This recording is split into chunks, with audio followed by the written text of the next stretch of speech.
Welcome everyone to VV education services. हम लोगों ने प्रीवियस वीडियो में अकाउंटिंग की डेफिनेशन बहुत ही डिटेल्ड मैनर में देखी थी।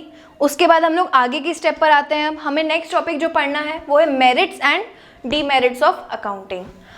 अकाउंटिंग के कुछ मेरिट्स भी हैं तो उसके कुछ डीमेरिट्स भी होंगे। कोई भी ऐसी चीज़, कोई भी ऐसा कॉन्सेप्ट नहीं होता जिसके कुछ भी डीमेरिट्स ना हो, तो कुछ ना कोई डीमेरिट हर चीज़ के होते हैं। तो सिमिलरली अकाउंटिंग एक बहुत ही पॉजिटिव टर्म है, एक बहुत ही यूजफुल टर्म है, बहुत ही यूजफुल पूरा उसका प्रोसेस है, लेकिन कहीं ना कहीं उसके भी कुछ डीमेरिट्स हैं। हम लोग वो आज पढ़ने वाले हैं।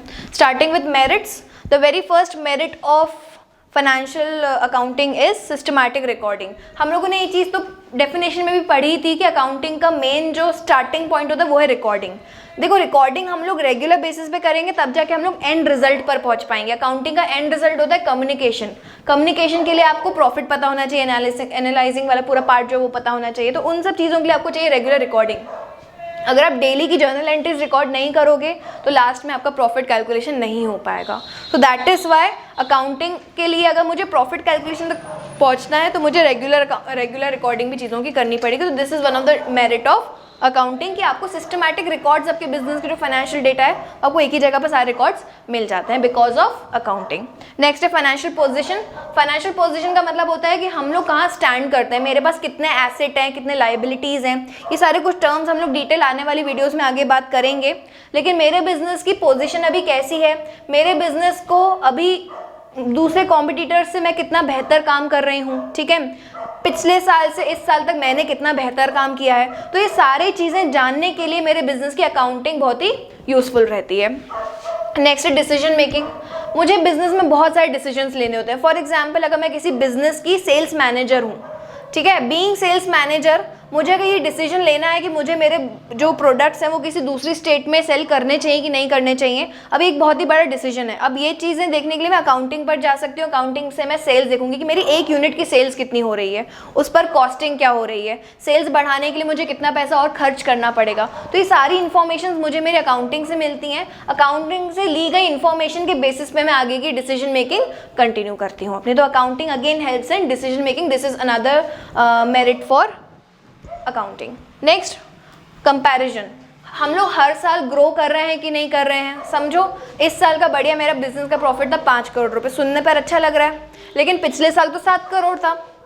तो ये कंपैरिजन जब तक हम लोग नहीं करेंगे तब तक मुझे मेरे बिजनेस की ग्रोथ नहीं समझ आएगी। तो अगर मैं सिर्फ इस साल का बिजनेस का देखूं डेटा तो वो तो यूजफुल है ही, प्लस मुझे जो कंपैरिजन करना रहता है वो भी मैं अकाउंटिंग के थ्रू ही करती हूँ। बहुत सारे रेशियोज कैलकुलेट करते हैं हम लोग, कैश फ्लोज कैलकुलेट करते हैं। तो ये सारी चीज़ें मेरा जो है डेटा को कंपेयर करने के लिए बहुत ज़्यादा यूजफुल होता है। तो जो हमारी अकाउंटिंग इन्फॉर्मेशन है it helps us in comparison also, ठीक है। तो these were some merits of accounting. Moving on to demerits, the very first demerit is inexactness. अब अकाउंटिंग 100% एग्जैक्ट नहीं होती है, ठीक है। When we talk about numbers, तो नंबर्स थोड़े बहुत एकदम मैनिपुलेशन चलता है नंबर्स में, तो that is why accounting is not exact. One more reason accounting is not exact because accounting is based on assumptions. Why assumptions? For example, अगर मैंने कोई एसेट खरीदा है, मैंने एक चेयर खरीदी, ठीक है, मैंने चेयर खरीदी है 600 रुपये की एक चेयर, ठीक है।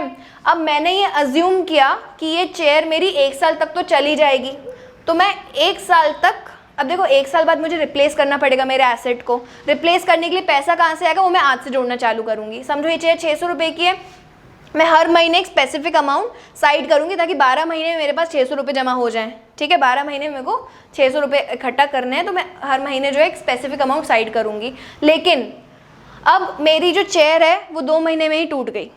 अब मेरे पास पैसे तो इकट्ठा हुए ही नहीं। अगर मुझे पहले से पता होता कि चेयर 2 महीने ही चलेगी तो मैं दोनों महीनों में 600 रुपये साइड, मतलब 300 रुपये साइड कर लेती, तो 600 रुपये मेरे पास 2 महीने में इकट्ठे हो जाते। तो ऐसे कुछ छोटे छोटे कॉन्सेप्ट जो हम लोग अजम्पशन के बेसिस पर अकाउंटिंग में करते हैं, तो अजम्पशंस हमेशा एग्जैक्ट नहीं होते and that is why accounting is not exact. Next है हिस्टोरिकल कॉस्ट।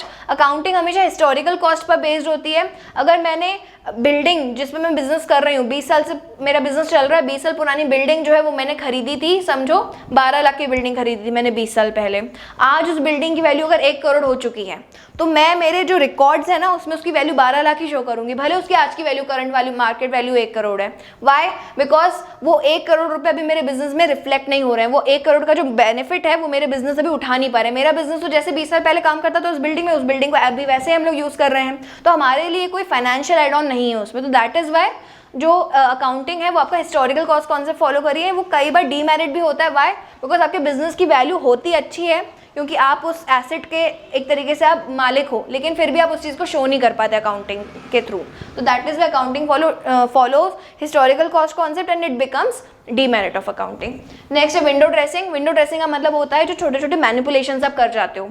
बीइंग अकाउंटेंट आपको टैक्स सेविंग हो गया या कुछ और भी ऐसे रीजंस होते हैं ऑडिटिंग वगैरह से रिलेटेड, जिसमें आपको कहीं ना कहीं कुछ मैनिपुलेशंस करने पड़ते हैं नंबर्स में। तो अब नंबर्स है तो मैनिपुलेशन बहुत इजीली आप कर सकते हो। आपको प्रॉफिट कम दिखाना है, आप खर्चा एक और दिखा दो एक्स्ट्रा, जो हुआ हो चाहे नहीं हुआ हो, you don't have any proof, but still आप एक खर्चा एक्स्ट्रा शो कर सकते हो। ठीक है, आप इन्वेस्टर्स को दिखाना है, आप एक खर्चा कम कर दो, आपका प्रॉफिट ऑटोमेटिकली बढ़ जाएगा। तो ये अकाउंटिंग में इजीली मैनिपुलेशंस बहुत ज़्यादा पॉसिबल होते हैं। This is known as window dressing in accounting language. Next है कॉस्टली। अब ये पूरा जो रिकॉर्डिंग एनालाइजिंग इतना सारा काम करना है, इसलिए मुझे एक प्रॉपर एक प्रोफेशनल हायर करना पड़ेगा, उस प्रोफेशनल को कुछ ना कुछ हम लोग को पे करना पड़ेगा। तो accounting is not very easy job, that is why we have to hire someone and we have to pay that someone. Clear? So accounting is costly. Okay, so these were the merits and demerits of accounting. Thank you for watching the video.